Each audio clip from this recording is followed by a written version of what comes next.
Henri-Simon Le Prince, escrito por Roberto Bolaño.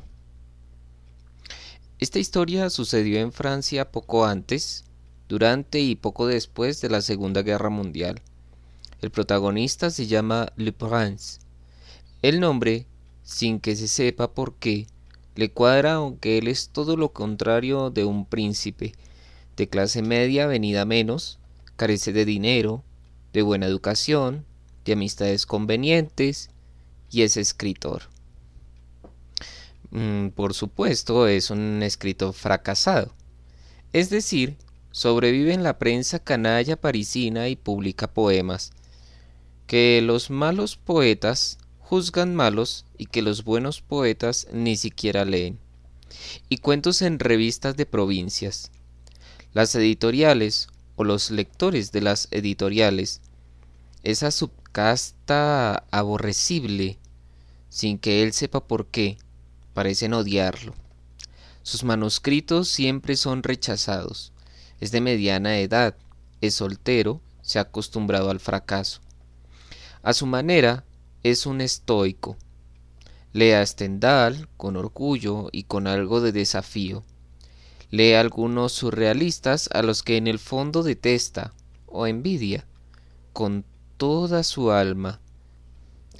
Lee a Alphonse Daudet, cuyas páginas son un bálsamo, y por fidelidad al padre también lee al lamentable Léon Daudet, que no es un mal prosista.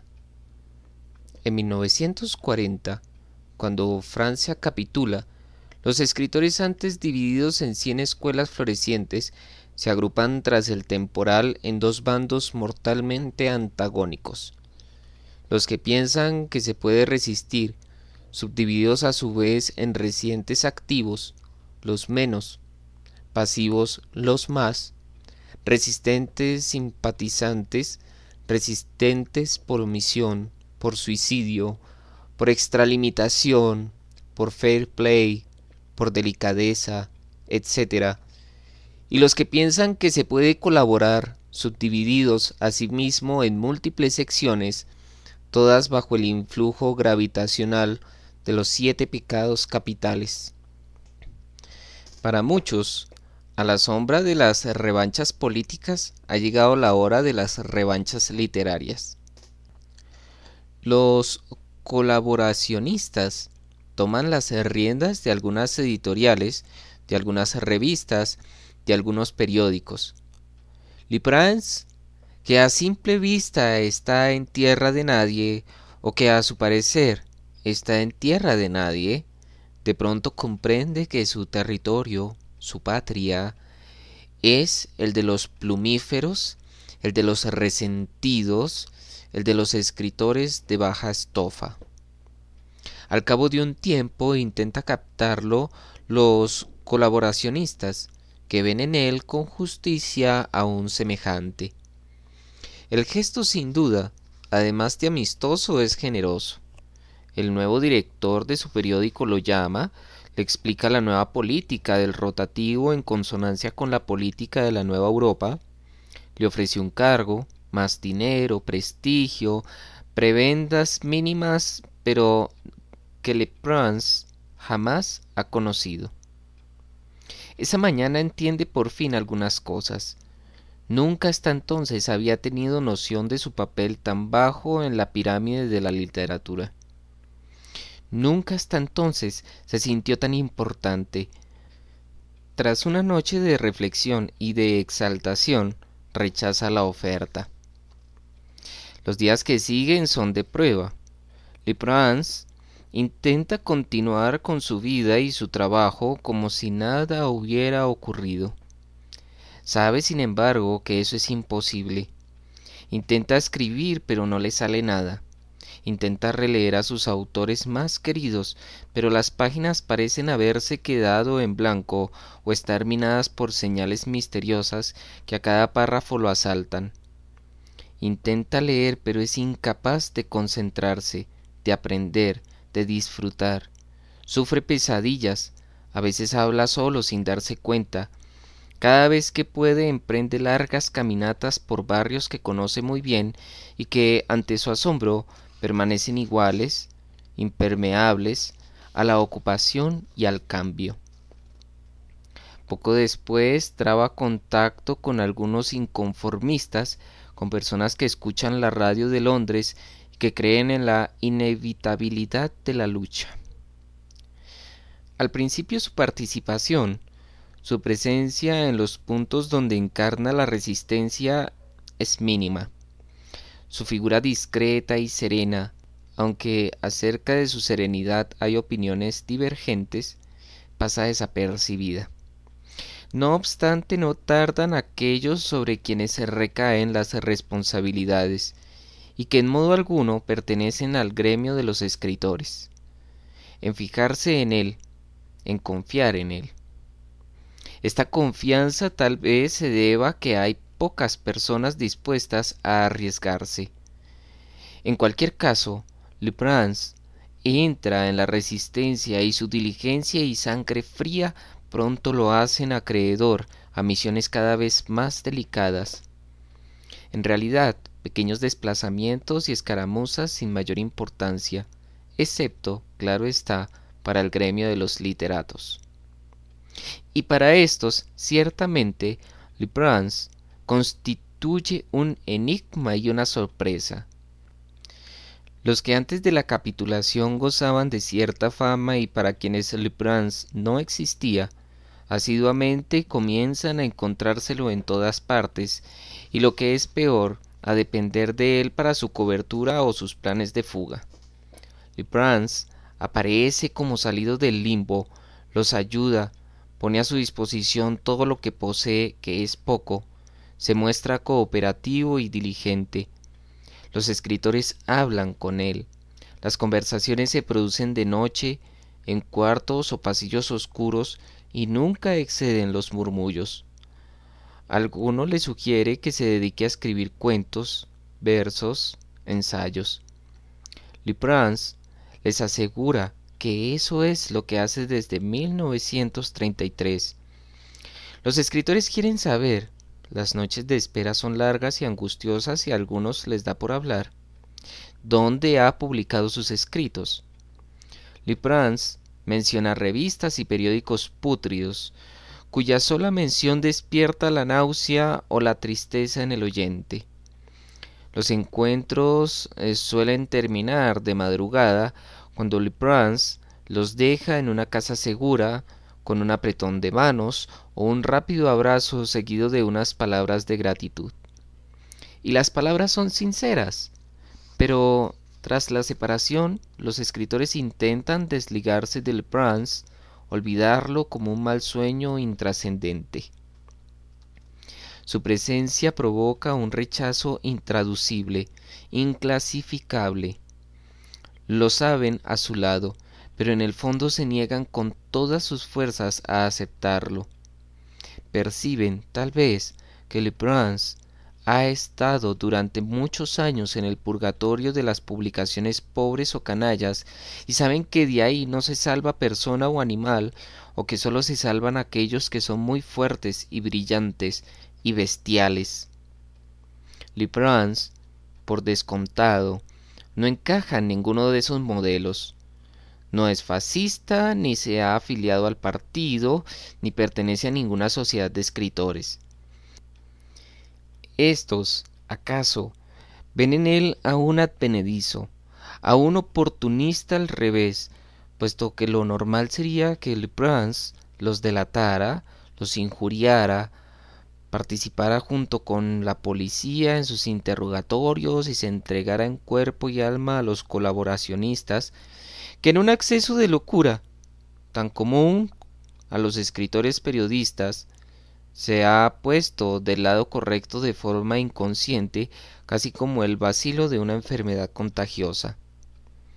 El señor D., por ejemplo, el exuberante novelista del Languedoc, escribe en su diario que Lebrun le parece una sombra china y no hay más comentario. El resto, salvo una o dos excepciones, lo ignora. Las menciones a su figura escasean.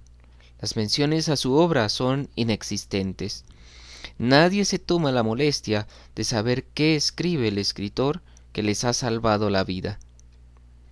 Ajeno a todo, Lebrun sigue trabajando en el periódico, donde cada vez despierta más sospechas, y pergeñando sus poesías.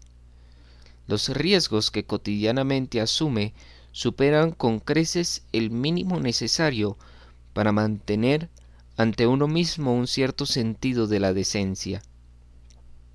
Su valor excede, a menudo, la temeridad.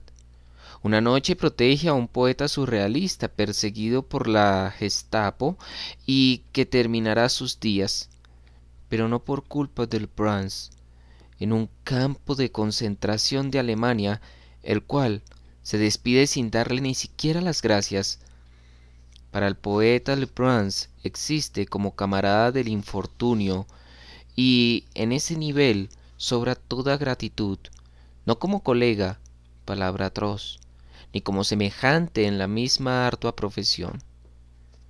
Un fin de semana acompaña hasta un pueblo cercano a la frontera española a un ensayista que en el pasado vertió palabras de desprecio, tal vez justas, sobre uno de sus libros y que en esa hora decisiva ni siquiera lo recuerda, tan pequeña, tan fantasmal es su obra y su estatura pública.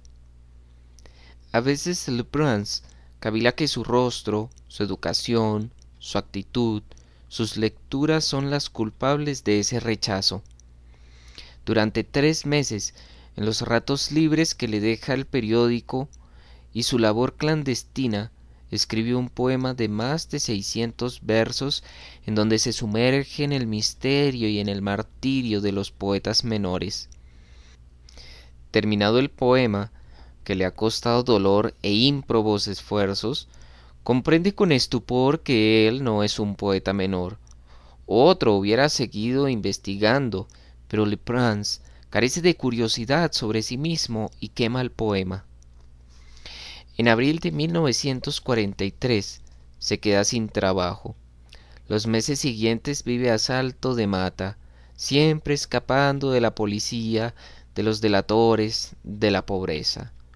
Una noche el azar lo lleva a refugiarse en la casa de una joven novelista. Lebrun está atemorizado y la novelista es insomne, por lo que ambos pasan muchas horas hablando. Quién sabe qué mecanismos ocultos se despiertan en Lebrun, pero aquella noche confiesa abiertamente todas sus frustraciones, todos sus sueños, todas sus ambiciones. La joven novelista que frecuenta como solo una francesa es capaz de hacerlo los cenáculos literarios, reconoce a Lebrun o cree reconocerlo. En los últimos meses lo ha visto en centenares de ocasiones, siempre a la sombra de algún escritor famoso y en peligro, siempre en la antesala de la casa de algún dramaturgo comprometido, en el rol de recadero, secretario, ayuda de cámara. Era usted el único al que yo no conocía, decía la joven novelista, y me preguntaba qué hacía usted en aquellas casas. Parecía usted el hombre invisible, añade, siempre en silencio, siempre disponible. A Lebrun le complace la franqueza de la joven y se deja ir. Habla de su obra y la sorpresa de su interlocutora es mayúscula. Inevitablemente llegan al tema de la marginalidad de Lebrun. Al cabo de las horas, la joven cree haber encontrado el problema y su solución. Le habla con crudeza. Hay algo en él, dice, en su cara, en su manera de hablar, en su mirada, que provoca el rechazo en la mayoría de los hombres. La solución es evidente. Debe desaparecer. Ser un escritor secreto. Tratar de que su literatura no reproduzca su rostro. La solución es tan sencilla y pueril que solo puede ser cierta. Lebrun la escucha con asombro y asiente. Sabe que no va a seguir los consejos de la joven novelista, Se siente sorprendido y acaso un poco ofendido. Sabe que es la primera vez que ha sido escuchado y comprendido. A la mañana siguiente, un coche de la Resistencia recoge a Lebrun. Antes de marchar, la joven novelista le estrecha la mano y le desea suerte. Después le da un beso en los labios y se pone a llorar. Lebrun no comprende nada. Aturdido balbucea una frase de agradecimiento. Echa a andar. La novelista lo observa desde la ventana. Lebrun entra al coche sin mirar para atrás. El resto de la mañana, y esto Lebrun de alguna manera lo soñará en algún sitio, tal vez en su irregular obra, la joven novelista se dedica a pensar en él, a fantasear con él, a decirse que está enamorada de él, hasta que el cansancio y el sueño por fin la derrotan y se queda dormida en el sofá. Nunca más se volverán a ver. Lebrun, modesto y repugnante, sobrevive a la guerra y en 1946 se retira a un pequeño pueblo de la Picardía, en donde ejerce de maestro. Sus colaboraciones con la prensa y con algunas revistas literarias no son numerosas, pero sí regulares. En su corazón, Lebrun ha aceptado por fin su condición de mal escritor, pero también ha comprendido y aceptado que los buenos escritores necesitan a los malos escritores, aunque solo sea como lectores o como escuderos. Sabe también que al salvar o al ayudar a algunos buenos escritores se ha ganado a pulso el derecho a emborronar cuartillas y a equivocarse. También se ha ganado el derecho a ser publicado en 2, tal vez en 3 revistas. En algún momento, por supuesto, ha intentado ver otra vez a la joven novelista, saber algo de ella, pero cuando vuelve a la casa la encuentra ocupada por otras personas y nadie conoce el paradero de la joven. Lebrun, por supuesto, la busca, pero esa es otra historia. Lo cierto es que nunca más la vuelve a ver. A quienes sí ve es a los escritores de París. No tan a menudo como él en el fondo hubiera deseado, pero los ve, y a veces habla con ellos y ellos saben, generalmente de forma vaga, quién es él.